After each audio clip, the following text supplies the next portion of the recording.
I'm up bright and early, well, early in-game time, because we have a large task ahead of us, and that is unlocking and testing out the monorail system. So I've got everything put into the hub. Let's go ahead and check out our new toys.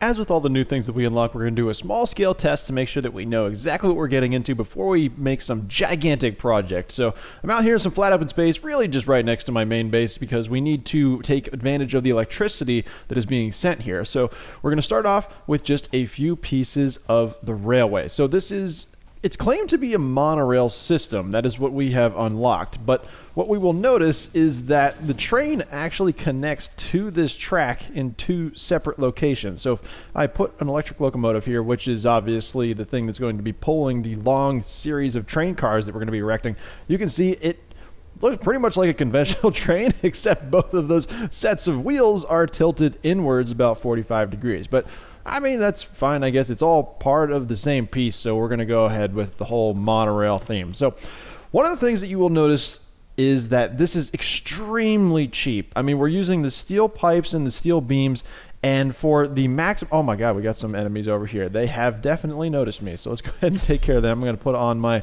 Blade Runners here so I can get some height here and just kind of dance around these guys. They won't even know what hit them. Oh, this guy's got me pretty good, I guess.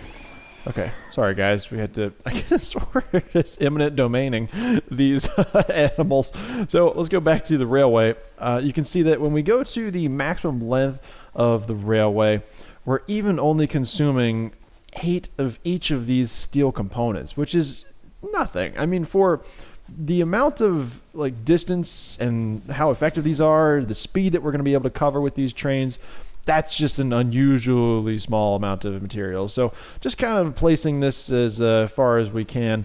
But I guess the one thing that we need to do is make sure that we electrify this rail, because these locomotives run on electricity, as indicated by the fact that it's called electric locomotive. So in order to power them, we need a train station. Now the train station is very, very large, and we're just going to put one down here, make sure that we can try and connect this up to the railway that we have just made. So once we put that into the grid, it will be ready to go, and we now have this train station and all of the railway electrified. Now one of the cool things is that once you actually make your entire network, which can either be linear or it can be a loop, both of those are possible, although the linear mechanism requires you to kind of get a little bit fancy with the way that you do the train stops. You will be able to send electricity between the two stations along the rail. So if we have a second station... Whoa. We got... Oh my god, come on, everybody. Sorry guys, I am coming right through your territory, just being a horrible corporate pig, just chasing profits in order to deliver whatever goods we're making for money. So, sorry, these guys are distracting me so much. We're making these 2 train stations. Imagine this is like a small-scale version of a larger train network. And this is electrified so far on that end, and the electricity will travel through the rail over to this guy. So if we have another plant at this location, we can actually connect this guy up and have the power all circulate between the 2, 3, 4, 5,000, however many train stations we're going to want to create. So now that we're here and we have this station ready to go, let's go ahead and add in some more components. Now, the trains are for delivering kind of me, because they're pretty quick, but also the components. And we have 2 categories of components in the game. We have the solid materials and we have the fluids. So in order to make sure that we can transfer the solid materials, we have the regular freight platform, and for the fluids we have the fluid freight platform. It's almost a tongue twister. So you can see both of them here. The locomotive will kind of dock in this train station area, and that is what the system uses to determine where the stop is. And then we have to snap in these 2 pieces behind them, which are the loading areas, which you can see I did not really figure out or clear the area, but hopefully the train will still work. Let's go ahead and try and snap this to the back, and just, even if it doesn't look like it's supposed to work, it will. So let's go ahead and erect a small train here. So we need our locomotive for power, and then we need our 2 freight cars. Need a little bit more track here. So these freight cars will be able to move either the solid components or the fluid components, depending on whatever is next to them. They have to be unloaded and then they're ready to accept either. But we're going to grab this guy, hop in. You can see it's just sitting here hanging out. It says no power. Oh gosh, look what we've done. We've not attached these railways, so you can see this is not ideal for so many reasons. So very quickly we can just pop in a new set here, another train. Make sure we get the locomotive first though. And the thing that I guess we are noticing right now is that you want to make sure that this is pretty. I guess that's just for my purposes, because I mean, for it to be functional, it doesn't have to look a certain way. But I want this train. Oh god, even more enemies. Let's get in the train to escape them. But I want this track to crisscross the environment in a way that's going to look nice. And when the environment isn't as flat as we would like, you may be required to create these like overpasses of flat foundations, or just end up with something like we see right here, because this track does have very strict limits on the elevations that it will want to accept, or the turns. The turns are going to be an issue, like trying to make this around bases, because it's like a 3x3 foundation turn that it can do minimum, but we'll get into that whenever we start making more train stations. So you can see on the bottom we are just kind of cruising right now, but you can also see the electricity being required by the train is 25 megawatts right now. That changes depending on how fast you're going. So if we're trying to accelerate, we're obviously having to draw more electricity from the grid.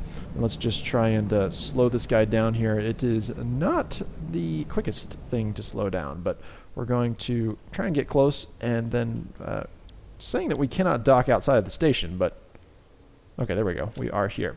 So the reason that you'd want to hit dock is that it kind of aligns things to make sure that it is loading everything in. Now, I can't transport any fluids because there's just no way to hold that in my inventory, but we can add in some material here. Let's just go ahead and say we're transporting some alien carapace here. It should be loading it in to the train if we tell it again that we want to dock.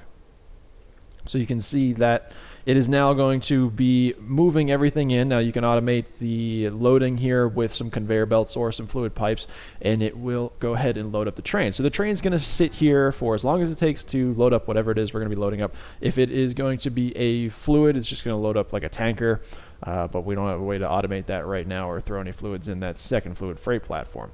So once it is completed, it will either just chill here if it doesn't have any timetables, or it will move on to the next platform. Now to set up the timetables, we go into here and we have to add in everything that we're wanting, every place that we're wanting it to stop.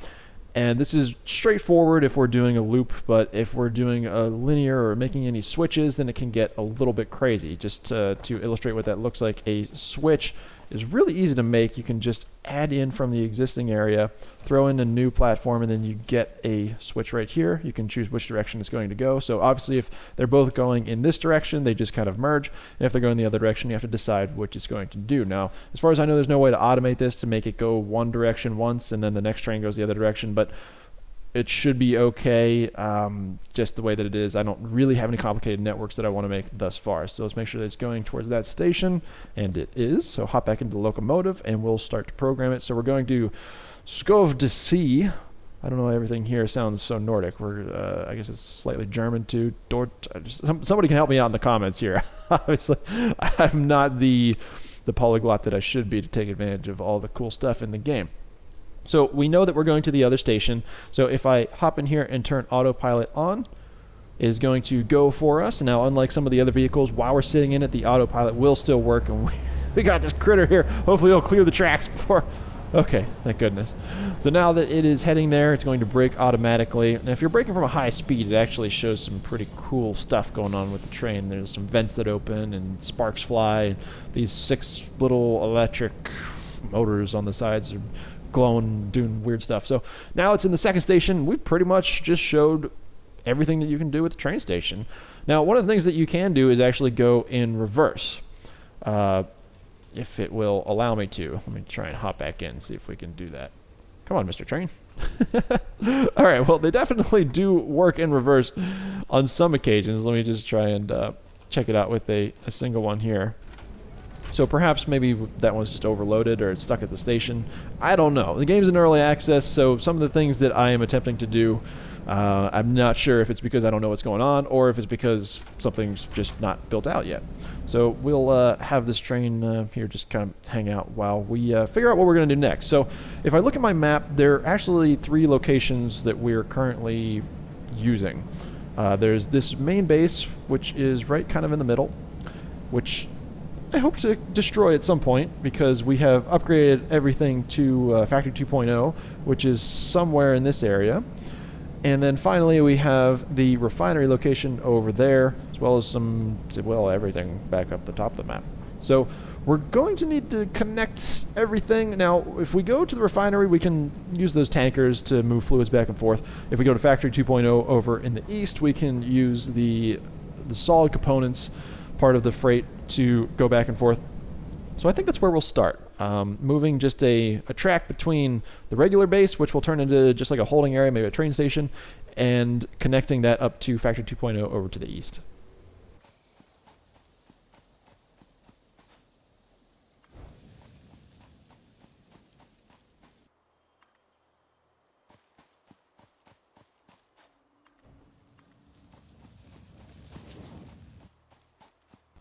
We've gotten the railway all the way from the main base to Factory 2.0, where you can see I have a large open area dedicated to the new train station, which will allow us to load up a train with all the components that we're exporting from Factory 2.0. Now, Factory 2.0 is actually creating about 19 total components, and this is not enough space to put 19 individual freight platforms. So what we're going to do is we're going to use some of the components we unlocked in the previous Caterium episode, which includes the smart splitters and the mergers, in order to add multiple components to a single freight car, and then whenever we get back to the main base, we'll split that off with the smart splitters so that they can go into the correct conveyors. So I'm going to start off this area. We need a train station to start us off. We're going to put that somewhere kind of close, and then we're going to put down just as many different freight platforms as possible. I managed to fit in 7 total freight platforms, which will make for a pretty cool train. Now, I know what you're thinking. Why are the import-export sides of these freight platforms on the opposite side of the factory? Well, I do have a plan to organize all these conveyor belts, but you know what they say about the best laid plans of mice and men. So we have everything connected up to this point, and we're now just going to have to create a railway back to the main base.